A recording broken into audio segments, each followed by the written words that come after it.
নমস্কার বন্ধুরা, সবাই কেমন আছো? আশা করি ভালো আছো। সঙ্গীতা দাস ব্লগে তোমাদের সকলকে জানাই অনেক অনেক স্বাগত।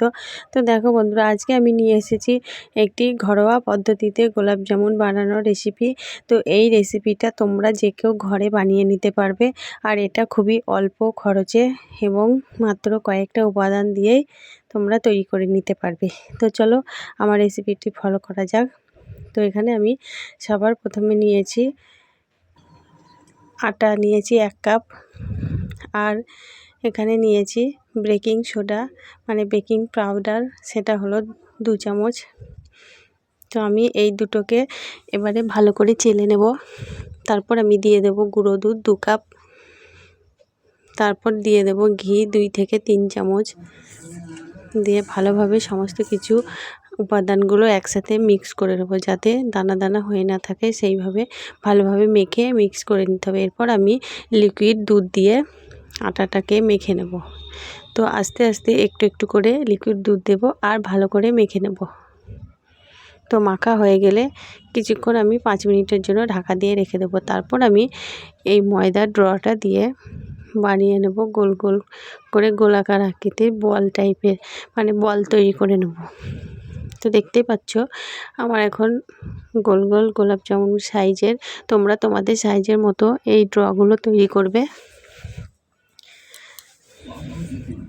তো এগুলো আমার প্রায় তৈরি হয়ে গেছে। এবারে আমি কড়াইতে দিয়ে দেবো সাদা তেল 500 গ্রাম।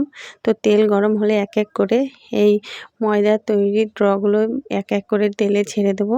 তারপর আমি সেগুলোকে ভালো করে নাড়াচাড়া করে উল্টে পাল্টে লাল লাল করে ভেজে নেব। তো ভালো করে ভেজে নিতে হবে লাল লাল করে। তো গ্যাসটা আমি মিডিয়াম ফ্লেমে রেখে দেবো, একবারে হাইও রাখা যাবে না, আবার কমিয়েও রাখা যাবে না, তাই মিডিয়ামে রেখে দিতে হবে। তো এবারে দেখো আমার ড্রগুলো প্রায় লাল লাল করে ভাজা হয়ে গেছে। তো দেখতে কত সুন্দর লাগছে দেখো তোমরা। তো এবারে আমি এগুলোকে তুলে নেব, তেল থেকে ছেঁকে তুলে নেব। তো এইভাবে এক এক করে সমস্ত ড্রগুলোকে তেলে ভেজে নেব। তারপর ভাজা হয়ে গেলে এগুলো আমার ভাজা প্রায় হয়ে এসেছে। এবারে আমি একটা প্যানের মধ্যে জল বসিয়ে দেব। তো এখানে আমি নেব জল 2 কাপ, আর 2 থেকে 3টে এলাচকে আমি ছিঁড়ে দিয়ে দেব, আর দিয়ে দেব চিনি 2 কাপ। এটা আমি সেরার জন্য বসিয়ে দেব, সেরাটা তৈরি করে নেব। তো চলো আমার সেরা তৈরি হয়ে গেছে। এবারে আমি এগুলোকে সেরার মধ্যে ছেড়ে দেব, দিয়ে বেশ কিছুক্ষণ নাড়াচাড়া করে তারপর আমি ঢাকা দিয়ে রেখে দেব 1 ঘন্টার জন্য। তো 1 ঘন্টা পর ঢাকা খুলে দেখি আমার গোলাপ জামুন তৈরি হয়ে গেছে। তো চলো এবারে সকলকে পরিবেশন করা যাক।